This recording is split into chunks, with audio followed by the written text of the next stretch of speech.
ಪ್ರಿಯ ಸ್ನೇಹಿತರೆ, ಜೀವನ ಎಲ್ಲರಿಗೂ ಒಂದೇ ರೀತಿಯಾಗಿ ಸಿಗುವುದಿಲ್ಲ. ಕೆಲವರಿಗೆ ಸೌಕರ್ಯ, ಕೆಲವರಿಗೆ ಸಂಕಷ್ಟ. ಆದರೆ ಒಂದು ಸತ್ಯ ಮಾತ್ರ ಎಲ್ಲರಿಗೂ ಒಂದೇ: ನಿನ್ನ ಜೀವನದ ಹೊಣೆ ನಿನ್ನದೇ. ಇದು ಅಜಯ್ ಮತ್ತು ದೀಪಾ ಅವರ ಕಥೆ. ಅಜಯ್ ಮಧ್ಯಮ ವರ್ಗದ ಕುಟುಂಬದ ಹುಡುಗ. ಓದಲು ಇಷ್ಟ, ಆದರೆ ಮನೆಯ ಆರ್ಥಿಕ ಪರಿಸ್ಥಿತಿ ಅವನಿಗೆ ಒತ್ತಡವಾಗಿತ್ತು. ತಂದೆ ಹೇಳಿದರು, ಶೀಘ್ರ ಕೆಲಸಕ್ಕೆ ಹೋಗು. ಅಜಯ್ ಮನಸ್ಸಿನಲ್ಲಿ ಯೋಚಿಸಿದ, ನಾನು ಕನಸು ಬಿಟ್ಟು ಬಿಡಬೇಕಾ? ಮತ್ತೊಂದು ಕಡೆ ದೀಪಾ, ಮದುವೆಯಾದ ಮಹಿಳೆ. ಮನೆ, ಮಕ್ಕಳು, ಜವಾಬ್ದಾರಿ ಎಲ್ಲವೂ ಅವಳ ಮೇಲೆ. ಆದರೆ ಅವಳ ಹೃದಯದಲ್ಲಿ ಒಂದು ಕನಸು: ಶಿಕ್ಷಕಿಯಾಗಬೇಕು. ಇಬ್ಬರ ಪರಿಸ್ಥಿತಿ ಬೇರೆ, ಆದರೆ ಸಮಸ್ಯೆ ಒಂದೇ: ಸಮಯ ಮತ್ತು ಪರಿಸ್ಥಿತಿ ತಮ್ಮ ಕೈಯಲ್ಲಿಲ್ಲ ಅನ್ನುವ ಭಾವನೆ. ಒಂದು ದಿನ ಅಜಯ್ ತಾನು ಪ್ರಶ್ನಿಸಿದ, ನಾನು ಪರಿಸ್ಥಿತಿಗೆ ದಾಸನ ಅಥವಾ ನನ್ನ ಜೀವನದ ನಾಯಕನ? ಅವನು ಭಾಗಕಾಲಿಕ ಕೆಲಸ ಹಿಡಿದು ರಾತ್ರಿ ಓದಲು ಆರಂಭಿಸಿದ. ದಣಿವಿತ್ತು, ಸೋಲುಗಳೂ ಬಂದವು, ಆದರೆ ಅವನು ನಿಂತಿಲ್ಲ. ದೀಪಾ ಕೂಡ ಒಂದು ದಿನ ತನ್ನ ಭಯವನ್ನು ಒಡೆಯಿತು. ಮಕ್ಕಳು ಮಲಗಿದ ನಂತರ ಓದಲು ಶುರುಮಾಡಿದಳು. ಆನ್ಲೈನ್ ಕೋರ್ಸ್ ಮಾಡಿತು. ಎಲ್ಲರೂ ಆಶ್ಚರ್ಯಪಟ್ಟರು. ಕೆಲವರು ಹಾಸ್ಯ ಮಾಡಿದರು. ಈ ವಯಸ್ಸಿನಲ್ಲಿ ಏಕೆ ಎಂದು ಕೇಳಿದರು.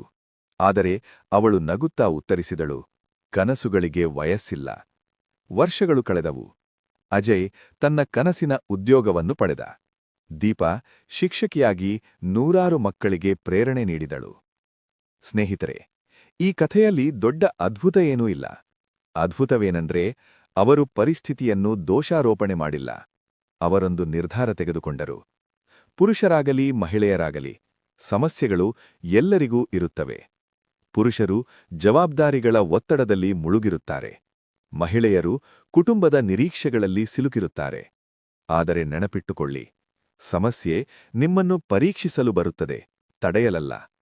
ನಾವು ಬಹುಸಾರಿ ಇತರರನ್ನು ದೋಷಾರೋಪಣೆ ಮಾಡುತ್ತೇವೆ. ಅವರು ಬೆಂಬಲ ಕೊಡಲಿಲ್ಲ, ಪರಿಸ್ಥಿತಿ ಒಳ್ಳೆಯದಿರಲಿಲ್ಲ, ನನ್ನಿಂದಾಗೋದಿಲ್ಲ. ಆದರೆ ಯಶಸ್ವಿಗಳು ಏನು ಮಾಡುತ್ತಾರೆ ಗೊತ್ತಾ? ಅವರು ಹೇಳುತ್ತಾರೆ, ಏನೇ ಆಗಲಿ, ನಾನು ಪ್ರಯತ್ನಿಸುತ್ತೇನೆ. ಜೀವನ ಒಂದು ರಂಗಮಂದಿರದಂತಿದೆ. ನೀವು ನಾಯಕ ಅಥವಾ ನಾಯಕಿಯಾಗಬಹುದು, ಅಥವಾ ಕೇವಲ ಪ್ರೇಕ್ಷಕನಾಗಬಹುದು. ಆಯ್ಕೆ ನಿಮ್ಮದು. ನಿಮ್ಮೊಳಗೆ ಅಪಾರ ಶಕ್ತಿಯಿದೆ. ಪುರುಷರ ಶಕ್ತಿ ಧೈರ್ಯದಲ್ಲಿ, ಮಹಿಳೆಯರ ಶಕ್ತಿ ಸಹನೆಯಲ್ಲಿ, ಆದರೆ ನಿಜವಾದ ಶಕ್ತಿ ಆತ್ಮವಿಶ್ವಾಸದಲ್ಲಿ. ಇಂದು ನೀವು ಯಾವ ಹಂತದಲ್ಲಿದ್ದರೂ ಒಂದು ನಿರ್ಧಾರ ತೆಗೆದುಕೊಳ್ಳಿ: ನಾನು ನನ್ನ ಭಯವನ್ನು ಜಯಿಸುತ್ತೇನೆ. ನಾನು ನನ್ನ ಕನಸನ್ನು ಬಿಟ್ಟುಕೊಡುವುದಿಲ್ಲ. ನಾನು ಸೋಲಿನಿಂದ ಕಲಿಯುತ್ತೇನೆ. ನಾನು ನನ್ನ ಜೀವನದ ನಾಯಕಿಯಾಗುತ್ತೇನೆ. ಯಾಕೆಂದರೆ ಯಶಸ್ಸು ಯಾರಿಗೂ ಉಚಿತವಾಗಿ ಸಿಗುವುದಿಲ್ಲ. ಪ್ರಯತ್ನಿಸುವವರಿಗೆ ಮಾತ್ರ ಸಿಗುತ್ತದೆ. ಪ್ರತಿದಿನ ಒಂದು ಸಣ್ಣ ಹೆಜ್ಜೆ ಇಡಿ. ಒಂದು ಹೊಸ ಕೌಶಲ್ಯ ಕಲಿಯಿರಿ. ಒಂದು ಕೆಟ್ಟ ಅಭ್ಯಾಸ ಬಿಡಿ. ಒಂದು ಧೈರ್ಯದ ನಿರ್ಧಾರ ಮಾಡಿ. ನಾಳೆ ನಿಮ್ಮ ಮಕ್ಕಳು, ನಿಮ್ಮ ಕುಟುಂಬ, ನಿಮ್ಮ ಸಮಾಜ ನಿಮ್ಮನ್ನು ನೋಡಿ ಹೇಳಬೇಕು, ಅವರು ಕೈಚೆಲ್ಲಲಿಲ್ಲ, ಅದಕ್ಕಾಗಿ ಅವರು ಗೆದ್ದರು. ಕೊನೆಯದಾಗಿ ಒಂದು ಮಾತು: ನಿನ್ನ ಜೀವನ ನಿನ್ನ ಹೊಣೆ, ನಿನ್ನ ಕನಸು ನಿನ್ನ ಜವಾಬ್ದಾರಿ, ನಿನ್ನ ಯಶಸ್ಸು ನಿನ್ನ ನಿರ್ಧಾರ. ಎದ್ದೇಳಿ, ಮುಂದುವರಿಯಿರಿ, ಗೆಲ್ಲಿರಿ.